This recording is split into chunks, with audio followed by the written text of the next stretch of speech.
कहते हैं कि जिस रानी के हृदय में भक्ति बस जाए उसे स्वयं भगवान भी परीक्षा देने आते हैं। पर इस रानी की परीक्षा ने एक पूरे राज्य का भविष्य बदल दिया। भारत के एक पवित्र प्राचीन समय की कथा है। उस समय एक छोटा नहीं बल्कि अत्यंत सुयशशाली राज्य था, अयुत्यनगर। इस राज्य का शासन अत्यंत न्यायप्रिय, दयालु और सत्यनिष्ठ राजा वीरबल चलाते थे। जहाँ राजा वीरबल अपने न्याय और पराक्रम के लिए प्रसिद्ध थे, वहीं उनकी रानी देवयानी भक्ति, सेवा और तप की मूर्ति मानी जाती थी। उनके आने भर से ही महल और पूरा राज्य जैसे सुख शांति से सराबोर हो जाता था। परंतु इस राज्य पर पिछले 3 वर्षों से भीषण सूखा पड़ा था। नदियां सूख चुकी थीं, कुएं खाली थे, धरती फटी हुई थी। जनता की आंखों में आशंका और भूख का अंधेरा बस चुका था। राजा ने यज्ञ कराए, ऋषियों से मार्गदर्शन लिया, पर वर्षा नहीं हुई। रानी रोज मंदिर में दीपक जलाकर प्रार्थना करती, हे प्रभु, मेरी प्रजा को बचा लो। यदि मेरी भक्ति में कुछ सच्चाई है तो दया करो। एक दिन दरबार में कोलाहल मच गया। जनता चिल्ला रही थी, राजन, बच्चे भूखे हैं, खेतों में कुछ नहीं उग रहा, हमारे पशु मर रहे हैं, हम पर दया कीजिए। राजा ने सभी की बात सुनी और बोला, मेरी प्रजा ही मेरा परिवार है, मैं समाधान ढूंढूंगा, चाहे जीवन दांव पर क्यों न लगाना पड़े। पर उसके मन में अंधकार था। अगर वर्षा न हुई तो राज्य समाप्त हो जाएगा। उसी समय महल के भीतर रानी देवयानी भी भगवान से प्रार्थना कर रही थीं। दोपहर के समय महल के द्वार पर एक वृद्धा पहुंची। उसके वस्त्र पुराने थे पर आंखों में तेज था। पहरेदार बोले, तुम यहाँ नहीं आ सकती। वृद्धा बोली, मैं यहाँ किसी राजा से मिलने नहीं आई, मैं उस रानी से मिलने आई हूँ जिसकी भक्ति से धरती कांप उठती है। रानी देवयानी ने उसकी बात सुनी और स्वयं महल के बाहर आकर उसे भीतर आने का निमंत्रण दिया। रानी ने वृद्धा को आसन दिया, पैर धोए, भोजन कराया। वृद्धा ने मुस्कुराकर कहा, तुम धन से नहीं, मन से दान करती हो, मैं तुमसे प्रसन्न हूँ। पर वर्षा तभी होगी जब तुम 7 दिनों की परीक्षा दोगी।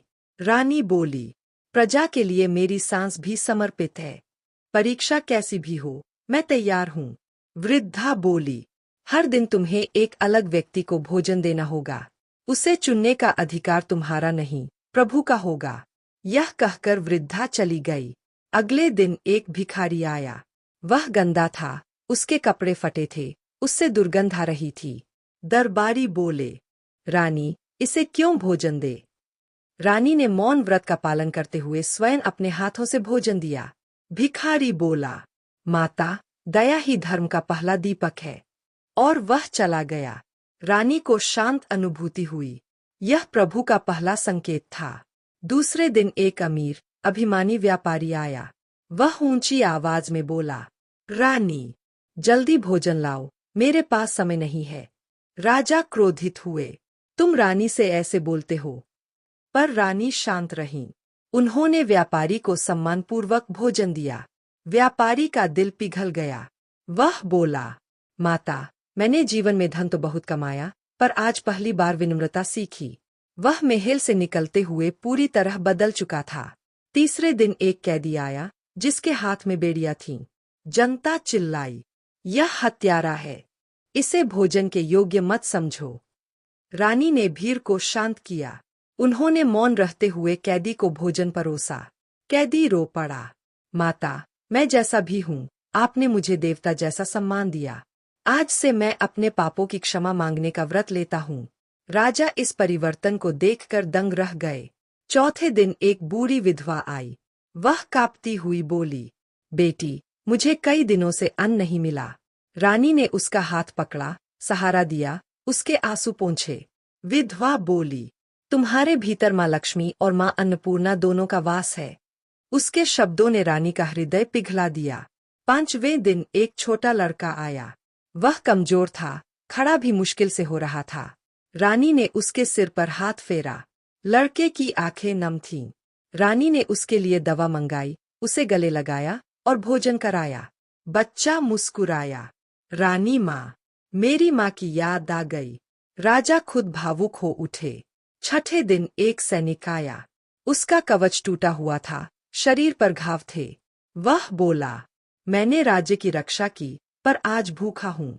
रानी ने उसके घावों पर मरहम लगाया। राजा ने सैनिक का हाथ पकड़ा। तुम्हारा बलिदान इस राज्य की ढाल है। रानी ने सैनिक को भोजन दिया।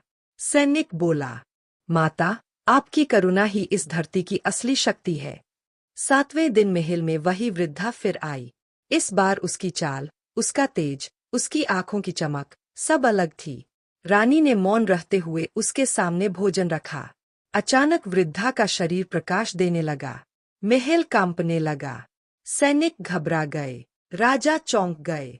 और अगले ही क्षण वह वृद्धा अपना दिव्य रूप धारण करती है।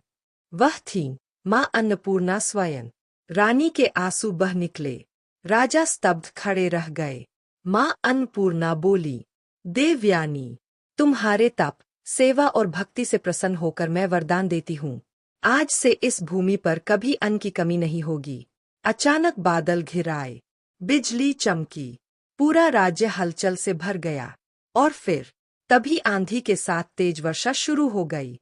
सूखी धरती खुशबू से महक उठी। कुएं पानी से भर गए। नदी बहने लगी। खेत हरे हो गए। पूरे राज्य में खुशी की लहर दौड़ गई। राजा ने रानी का हाथ पकड़कर कहा, तुम्हारी भक्ति ने राज्य को जीवित किया है। एक रानी सिर्फ महल नहीं संवारती, पूरे राज्य का भाग्य बदल देती है। रानी मुस्कुराई और बोली, राजन, जहाँ धर्म हो वहाँ अन्न, धन, शांति सब स्वयं आ जाते हैं। और इस प्रकार रानी देवयानी की भक्ति ने पूरे राज्य को नया जीवन दिया।